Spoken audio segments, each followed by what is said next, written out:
Hi guys, welcome to another Source Sounds video. Here we've got a 2017 Audi A4.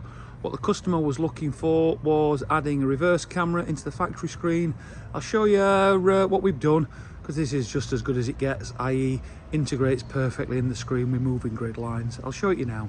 Okay, so we're now at the rear of the vehicle. I'm just going to show you we've done a boot handle replacement, so the camera is actually built into the boot handle there. That's what Audi would use if they've done it, but you see how well that looks and fits on there. I'll jump inside the vehicle, show it you're all working. Right, okay, so you can see it's an A4. So all we're going to do is select reverse, and you can see there on the screen, apologies for the flicker, it's just the timing that the image actually isn't flickering, it's just the phone picking up the screen.